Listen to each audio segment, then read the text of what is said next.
Jai Jai Ram Om Sri Ram Jai Ram Jai Jai Ram Om Shri Ram Jai Ram Jai Jai Ram Om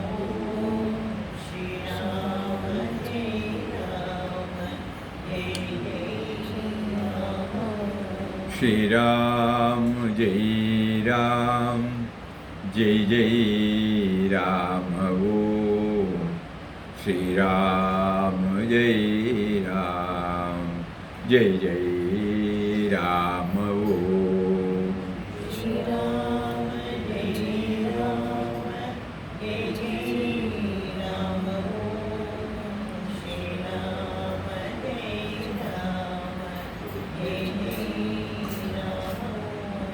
Shri Ram Jai Ram Jai Jai Ram Om Shri Ram Jai Ram Jai Jai Ram Om Shri Ram Jai Ram Jai Jai Ram Om Shri Ram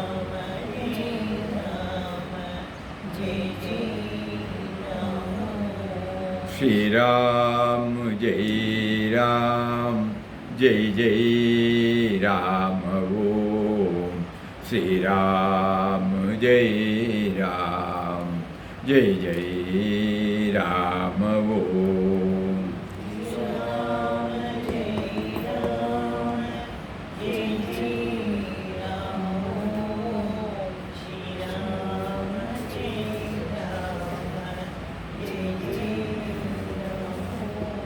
Shri Ram Jai Ram Jai Jai Ram Om Shri Ram Jai Ram Jai Jai Ram Om Shri Ram Jai Ram Jai Jai Ram Om Shri Ram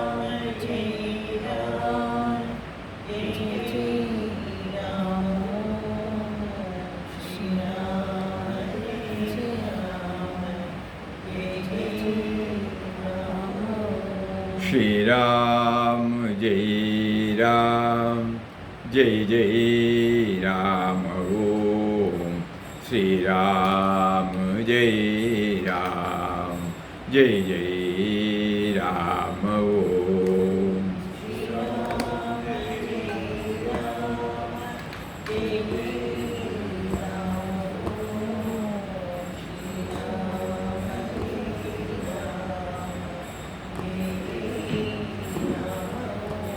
Shri Ram Jai Ram Jai Jai Ram Om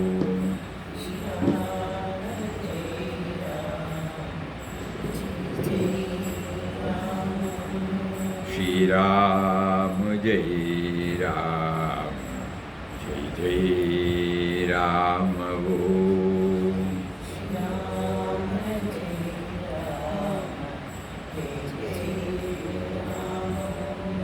Shri Ram Jai Ram Jai Jai Ram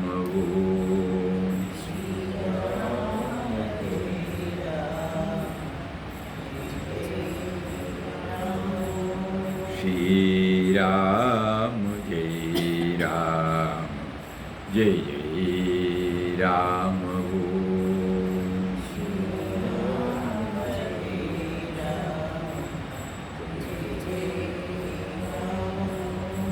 Shri Ram Jai Ram Jai Jai Ram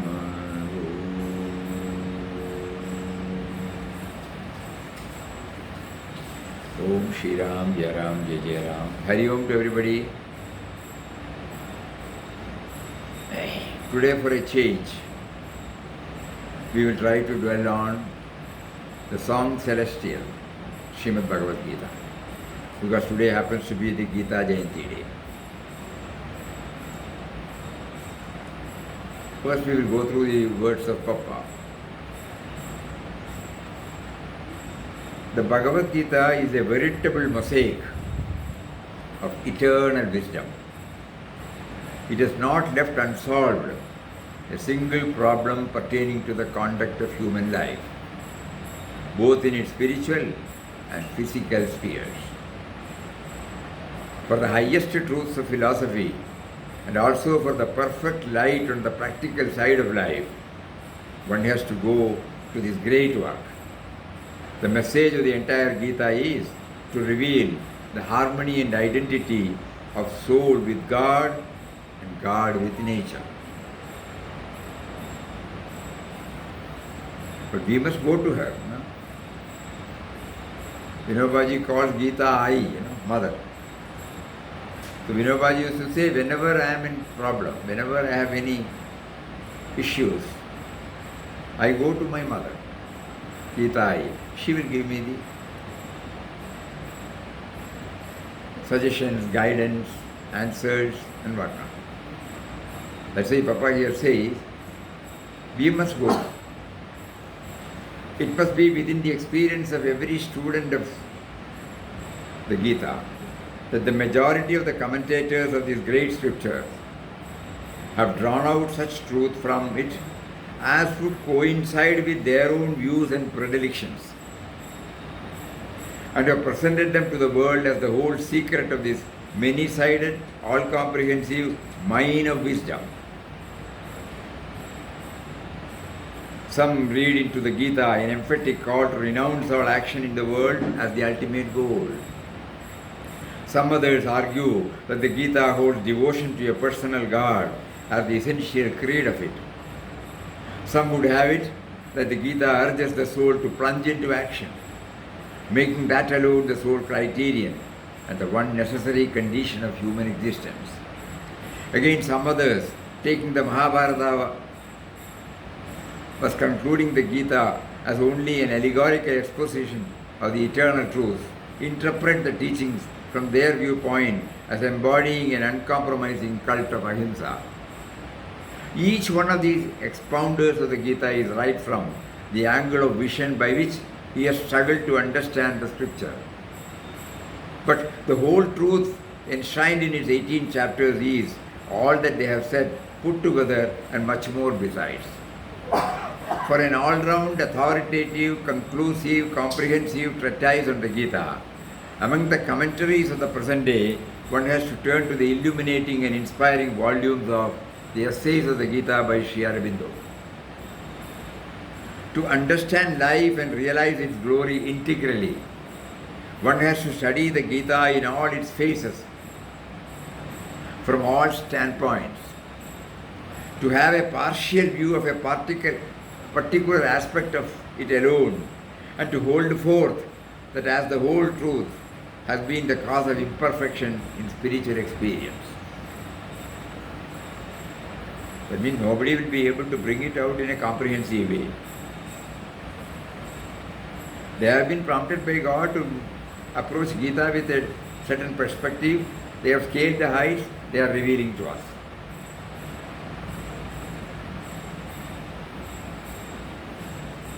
Wherever there is an inner alignment, then it stays with us. We would have read the commentaries of so many people.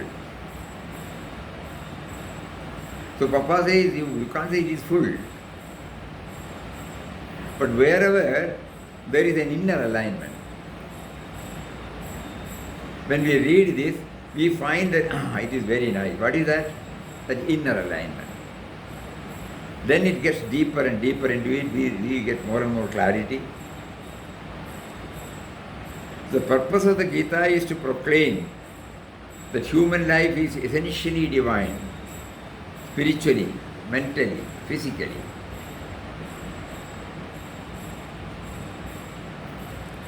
Srinvandu Vishwe Amritasya Bhutam. Vivekananda wrote. Its one aim is to prove that spirit and matter are one and the same. Activity in the world, whatever form it might take, as circumstances and conditions demand, is not a thing to be shunned or renounced. What is needed is to divinize life through the attainment of freedom from the individual sense by the mergence of it into God, who is at once the soul, the universe, the all-transcendent and all-inclusive truth. The soul whose life is thus liberated, the Gita says, is utterly divine in all its movements. A few lines from Swami Chidanji Maharaj. Kya hua? They are not hearing. Are you hearing now? Are you hearing? Yes, Swami. We are hearing. You have been hearing? Pranam Swami, we are hearing. Right from the beginning. No, Swamiji, not from the beginning. Kya hua? Just now.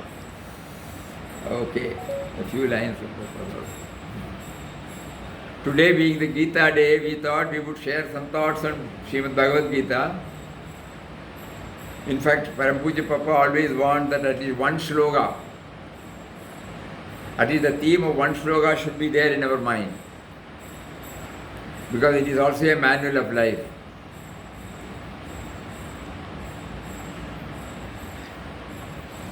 See, Bhagavad-Gita is a veritable mosaic of eternal wisdom.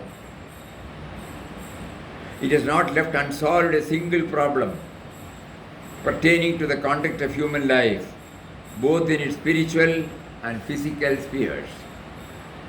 For the highest truth of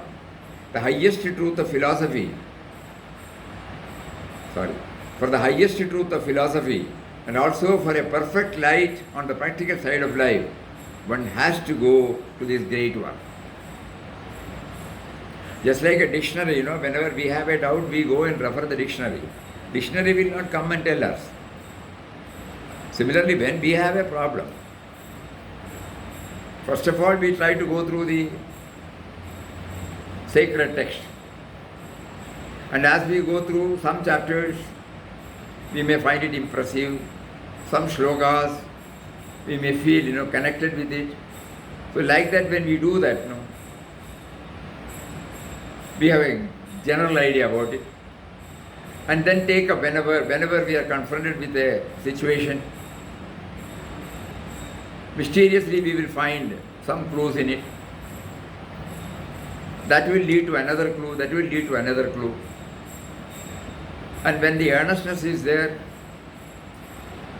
mysteriously outer circumstances will turn in such a way that we get in contact with such souls, evolved souls, who will be able to interpret Srimad Bhagavad-Gita in the way in which we can understand. All of us have got our own limitation with our equipment. So unless and until it is conveyed to us through the language in which we can understand, we will not be able to assimilate or absorb. And we will absorb only when there is an inner alignment of the same.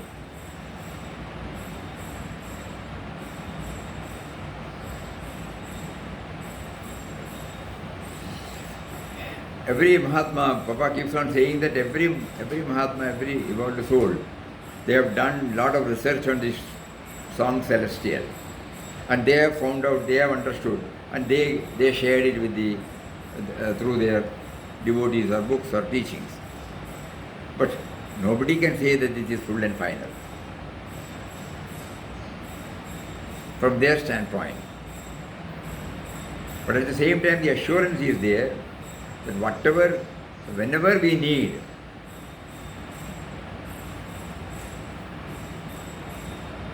for example, in the second chapter, in the first chapter itself, yes, Virupaji says, we have read it many a time, but it is still worth it.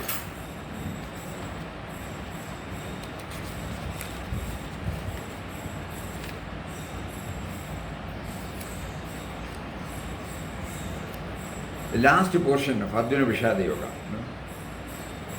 we have been telling where there is an inner alignment, So when we took up this for the first time in our life,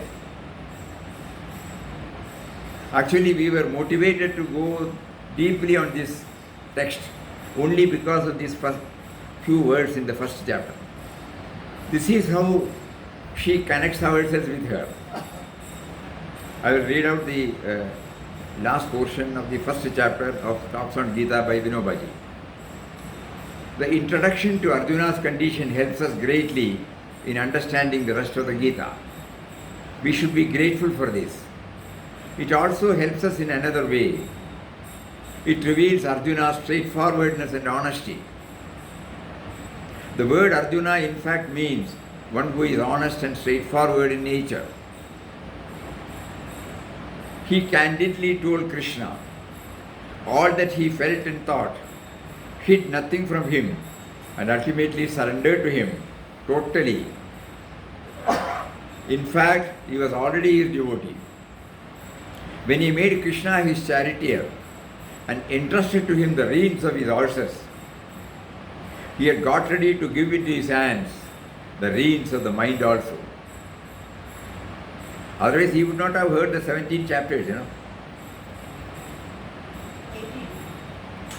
The first chapter he said, he would have said nothing, I'm retiring. But he had the patience to hear the 17 chapters. And after the 16th chapter was over, we can find in the 17th chapter, by the end he declares,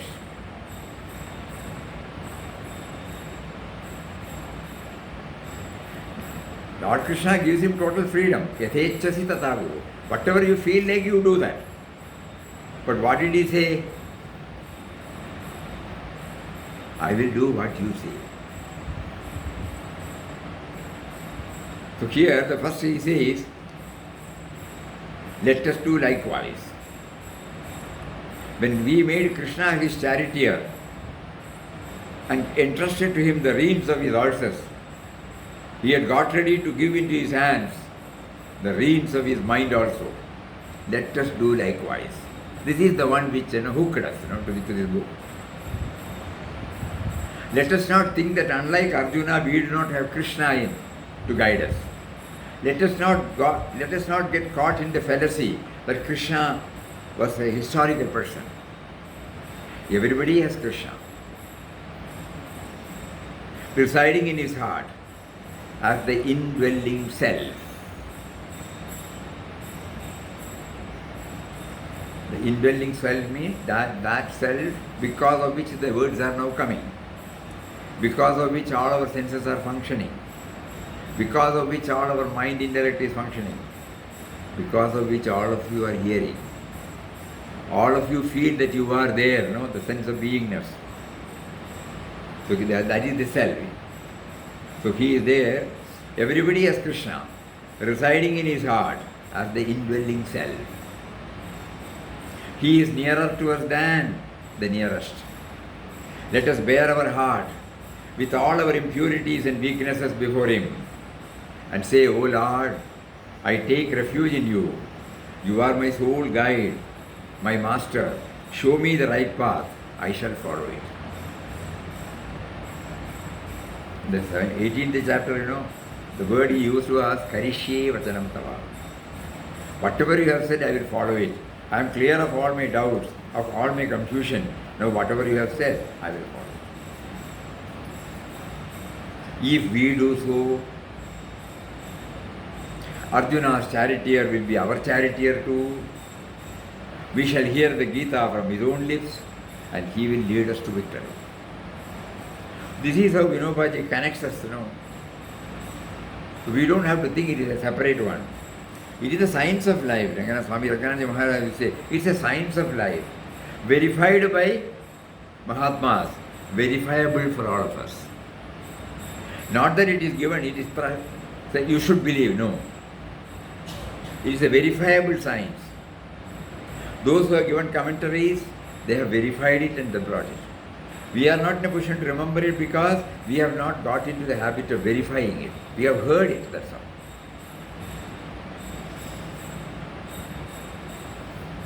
Let us have a few words from Jidanji Maharaj.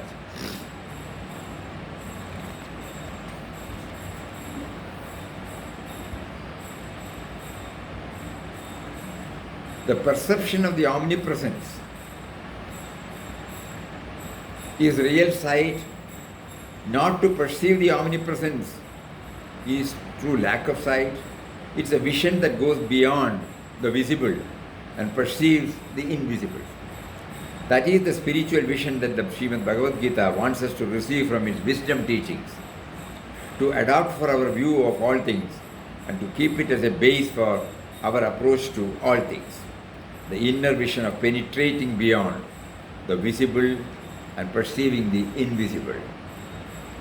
I am the hidden essence of all things. I am the eternal hidden within the non-eternal. This is what he says. Man's vision has two defects. Man's vision is directed upon names and forms, and he fails to perceive that which the names and forms hide. His vision is always directed outward, and therefore he fails to perceive that which is inside, that which is more immediate, nearer. Turn the gaze within. Thus admonishes the Gita wisdom teachings in the 6th chapter of the Srimad Bhagavad-Gita. Your vision is outside, O man. Therefore you do not perceive me, who am shining in the chambers of your heart. Turn the gaze within, then you will become instantly aware of me. And likewise in so many words, the Gita has many verses in it that are verbatim repetitions of the verses of the Kathopanishad. Again and again, they both speak of discipline, of turning the gaze within, controlling the senses and desiring to see that which is within.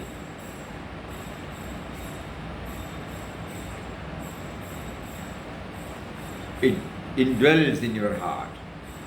Therefore, turn the gaze within, the light of the divine. So it's the most important place for you to turn your attention to, your spiritual heart within. Ishvara sarvabhutanam hridesh Arjuna tishtati. God dwells in the heart of all beings, O Arjuna. It is the region of the inner spiritual heart which is the most important place in the whole universe. We have forgotten it because our gaze is on diverse things. Therefore, if you want to turn the gaze away from diverse things, to turn it within and become aware of the radiance, the region of your spiritual heart, then you must practice sitting quiet alone where there are no things. That is why spiritual aspirants will sit in a corner, face the wall. Then they see nothing except what they want to see, perhaps either the form of their Ishta or the symbol of O. If you sit facing the wall, turning your back to the world, then at one stroke, many things that distract have no scope to bother you. That is why seekers go to a lonely place where there are not many things. Then it becomes less difficult to perceive or become aware of the one. Therefore, sit for some time alone, withdraw the vision from outer things, fix it upon the supreme reality. This is abhyasa, this is practice, as this is Gita Yoga. Swamiji keeps on explaining elaborately. Now, because of the paucity of time, we thought we would just go through 18 chapters as explained by Virupaji. Virupaji has, you might know the background, when Virupaji was selected as the first individual Satyagrahi by Mahatmaji and he was in jail, his co-prisoners requested him to share with him something on Srimad Bhagavad-Gita. So every one day in a week he used to share. That was in Marathi, but somebody was kind enough to jot down, and then later Virupaji himself translated into, if you remember right, 20 to 25 languages. In English it is called Talks on the Gita. It is not a sloga by sloga meaning, narration. Whatever he perceived from his standpoint, the essence of that particular chapter, he gave it out in 2-3 pages. When we started going through it, we found it is closely connected with our common run of life. It is not disconnected with our common run of life. Family life, professional life, social life, individual life. Not a separate one, unlike other forms.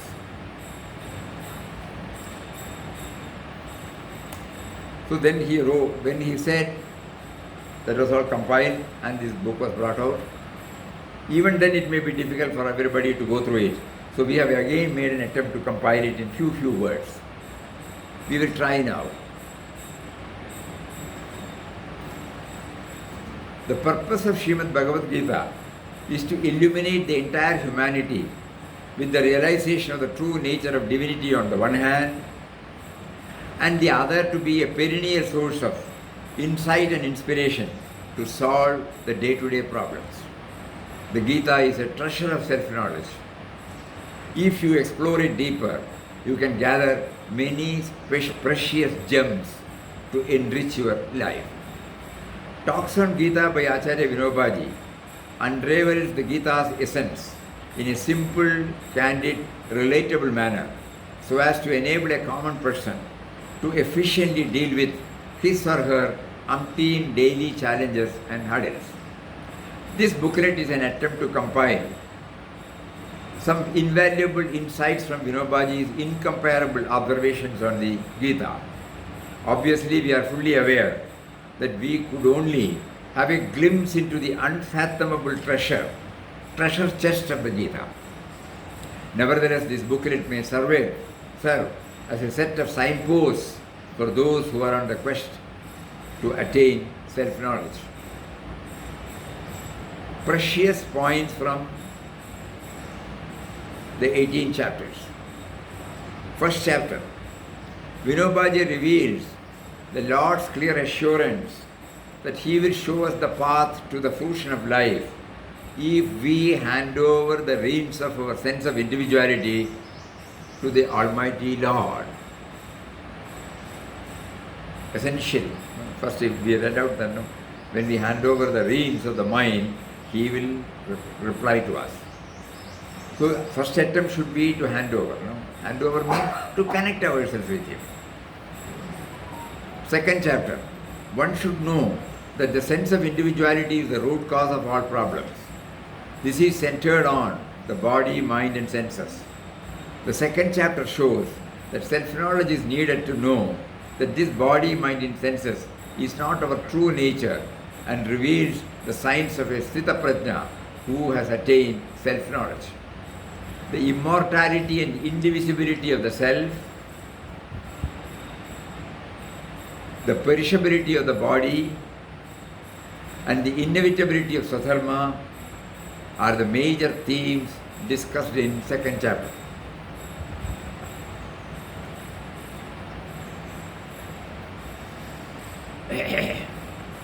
We remember Pujya Swami Muktanandaji's remark about this Chitta Prajna, no?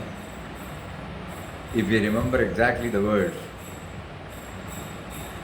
Lord Krishna portrays the man of steady wisdom with superb 18 strokes.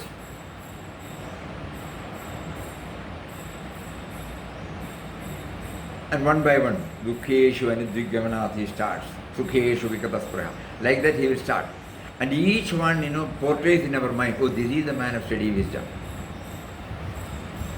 And the third chapter, so third chapter, no one can live without doing any karma. However, one has to convert karma into karma yoga in order to rise above the sense of individuality.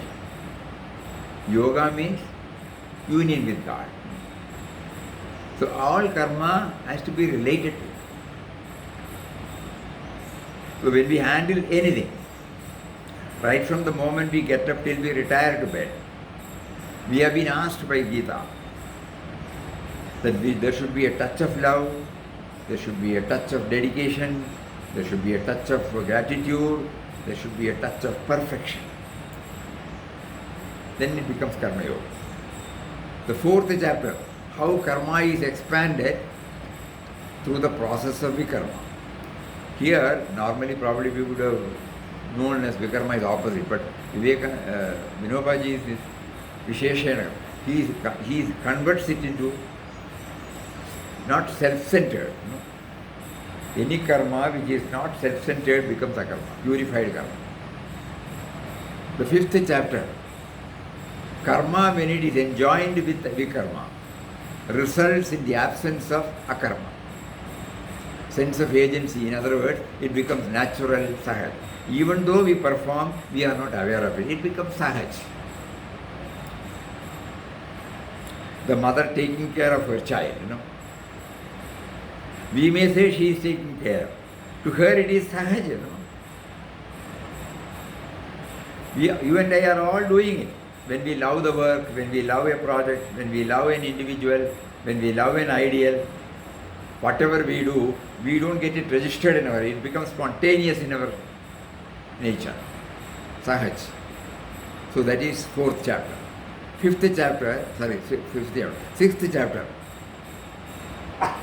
Transform karma to vikarma. The inward journey and consistent practice are necessary.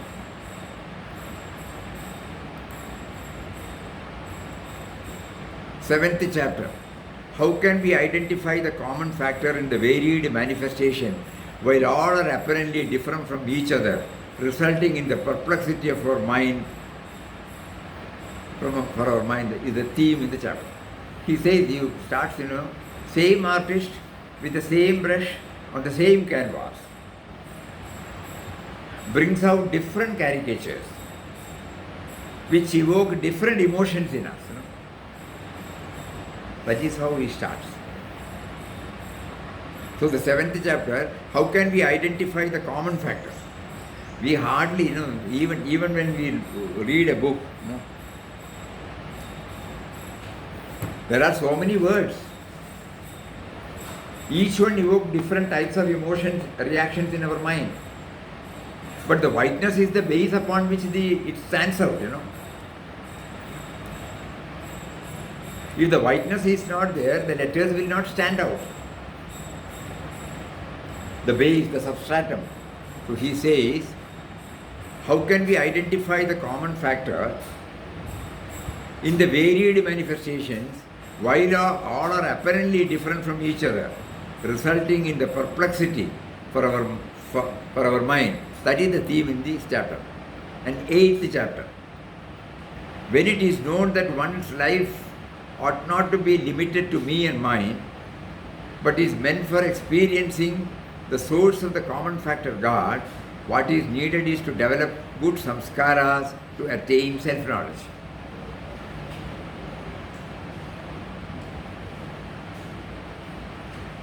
Especially he talks about, before we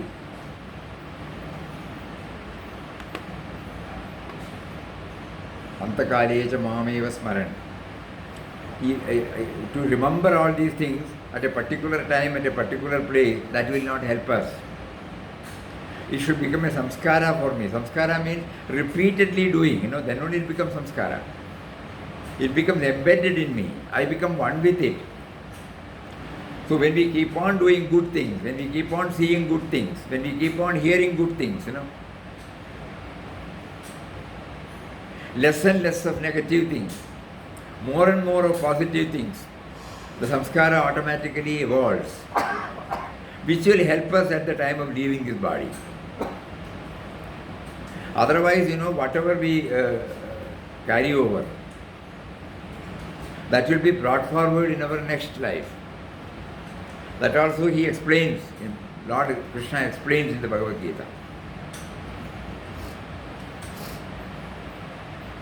So we should develop good samskaras. Yes, highlighted. Then the 9th chapter, life becomes fulfilled when there is constant God remembrance. Nama and Seva are helpful for God remembrance. There also he beautifully says that previously to know Vedanta, to know about this great science, inner science, we need a lot of intellectual capability to absorb, to go through, to learn by heart, to practice. But ordinary people cannot do that. So he says, Lord Krishna brought this on the junction where so many roads are coming and opened it. Anybody, any passerby can open and take it. That is called Nama.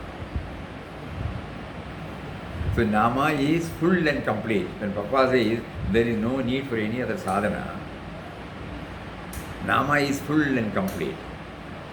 It doesn't require any particular time, place, prerequisites.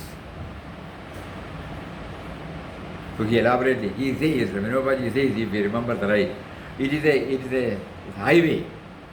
You can just close your eyes and run. You will not have any obstacle. Nama and Seva. And then 10th chapter.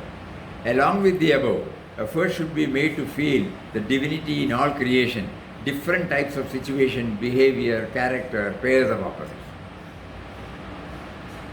Elaborately he points out the various things, that stand out in various manifestations. Because all of us cannot simply be in a room. We have to come out and we have to see, we have to observe, we have to interact, we have to transact with the world outside. So unless and until we see, we have some idea, it will be difficult.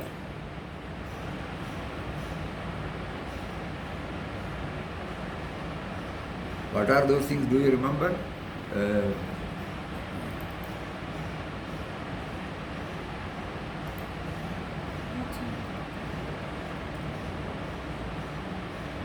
We should see the Lord sleeping in the mountains, smiling in the flowers, singing through the birds, up and awake in man. We need to see him by default like a screensaver. This is the word, Dr. Bhujanga Shetty used. Because time is out, again we have shared this, but it is worth again repeating it. Once the Lord was approached by Narada and asked him, who is your dearest devotee? So he gave an address. Narada came to the world, searched for him. He couldn't see any so-called labeled Mahatma there. So he went back. Is there any mistake in the address? No, it's the same address. So he went there. Then we located, he was able to see a farmer. Early morning he goes with his bullock to the fields, comes back in the night. When he goes, he will say one time, the Lord's name.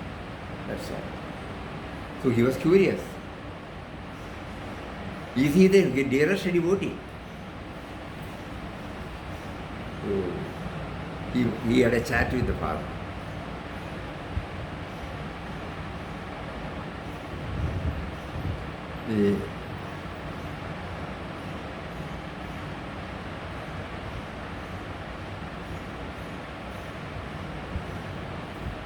A particular portion it should be read like this, then only. The Lord said, yes, it is the farmer who is very dear to me. The Lord asked the man to go back and inquire further. This time the man sat with the farmer and asked him how he was so dear to the Lord without even visiting a temple or remembering the Lord. The farmer replied, this word it should get printed in our heart, all devotees and aspirants. You remember a person only when you forget him.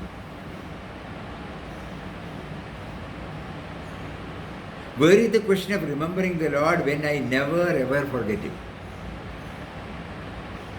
He is there at every step and in every breath of mine. Suddenly we realize, what are we doing under the banner of sadhana? You remember a person only when you forget him. But where is the question of remembering the Lord when I never ever forget him? He is there at every step and in every breath of mine. That is why he said, he has given us the time, space, cause, material, idea, skill, chance, fortune. Why then do we feel as if we are the doer?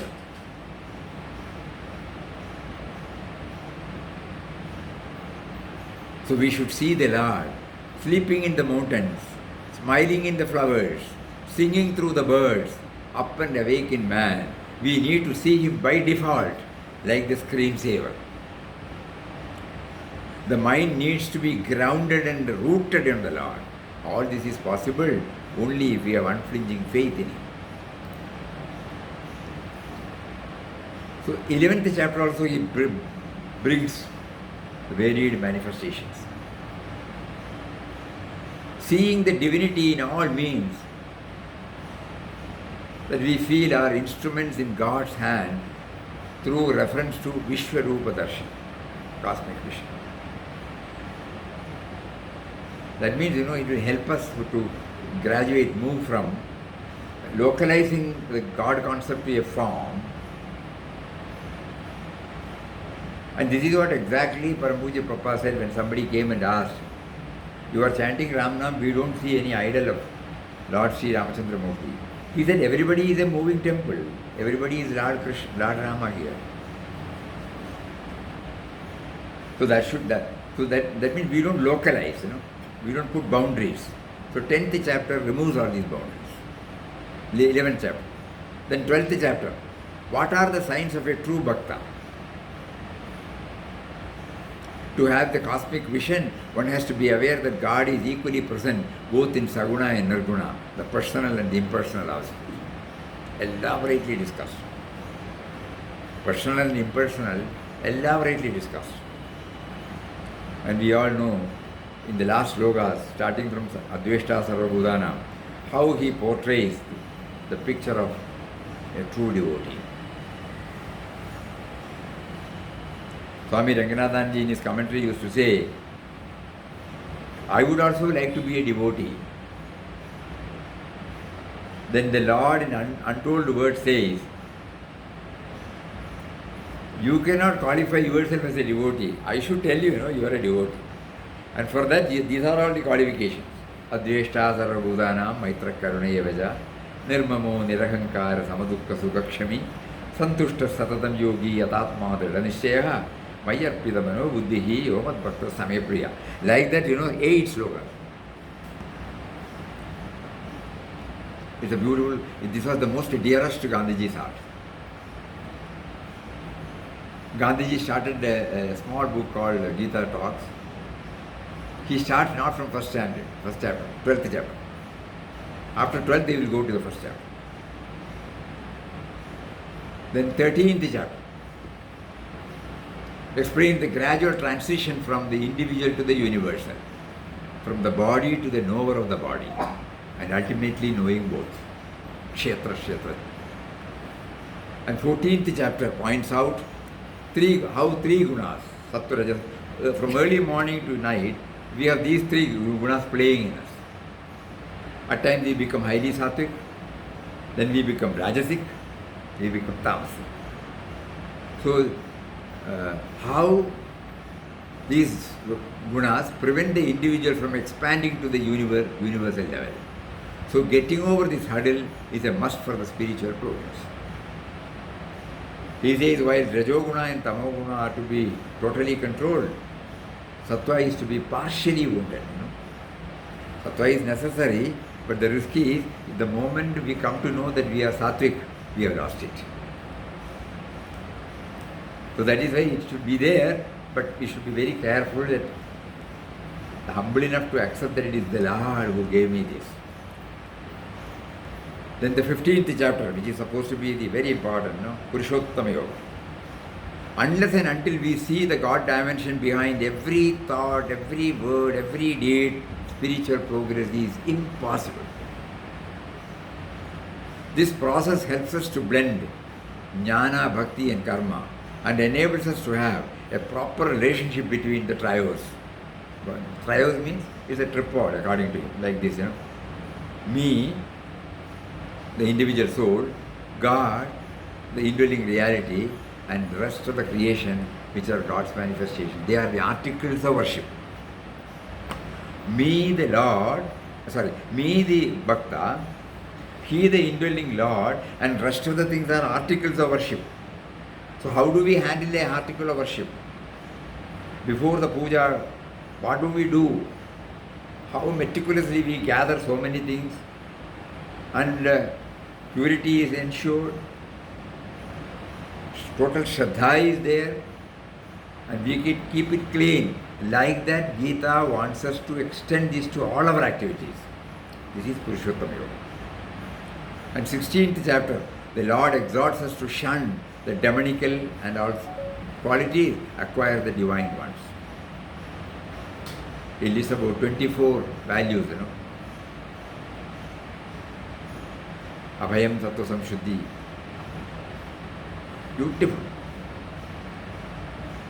Then we look at ourselves, and the Asuri qualities are also explained. Then we look at ourselves and then pray to Him to remove whatever is obstructing, whatever is to be developed. 17th chapter. It is our duty to act in such a way that the three institutions, nature, society and body, function smoothly and efficiently through yajna, dana and tapas. It's also beautifully brought out. Yajna is paying back to the nature, dana is paying back to the society, tapas is paying back to the body. When we take out so many things from the nature, you have to give back. That means you have to be creative, productive in all your activities. Because you have been enjoying, God has given you all creature comforts. God has given everything through Mother Nature. Even the food we eat, we have not done it. So everything is provided by, nothing we brought when we came to this world. Everything has been given to us. So we have to pay back. So yajna, dana, tapas, beautifully brought up. We replenish what we have already done. And the last one, 18th chapter. Unqualified and total surrender to God alone will result in the individual becoming one with the Lord, which is the ultimate secret of personal life. Thus these 18 chapters help us to get over our doubts and confusions through the discriminative faculty and analysis. Finally, the Lord has given the freedom to act as we wish. In surrendering ourselves totally to Him, based on His teachings, the freedom given by the Lord is offered back to Him. Thus the Gita teaches us that He is the only reality and we exist only because of it. He puts it bluntly, the last word. Oh, sorry, time is out. But last word is important. Give up your will. The Lord thus magnanimously gave complete freedom to Arjuna. This is a unique feature of the Gita. But then compassion welled up in him and took back that freedom. He told Arjuna, give up your will, your sadhana, give up everything and come to me. Take refuge in me. What this means is that you should not have any independent self-will. You should do what He wills you to do. Let His will prevail. With full freedom, you should feel that you need have no freedom. Reduce yourself to zero. Final message. Reduce yourself to zero. Let there be the Lord and the Lord alone in the universe. So that is how He ends it. So today is the Gita Jayanti day. We are praying to Mother Gita, Gita-I, to bless us with the deeper inner sight. When you make us to travel this life, you subject us to go through various ups and downs. We should not lose our balance. We don't know anything, but you kindly direct us from within. Just like when we don't understand a word meaning, we go to the dictionary. You kindly direct us to you, so that we will be able to get the right answer for the then problem. Please bless us. Let this prayer get imprinted, in our heart. That is our today's take-home message. Hari Om. Om Shri Ram Jai Ram Jai Jai Ram. Om Shri Ram Jai Ram Jai Jai Ram. Om Shri Ram Jai Ram Jai Jai Ram.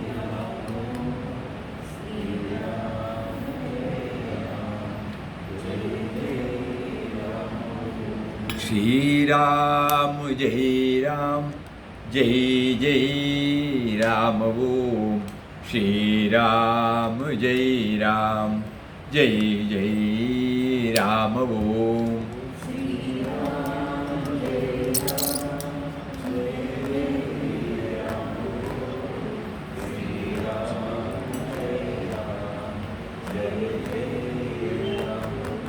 Shri Ram, Jai Ram, Jai Jai Ram Om.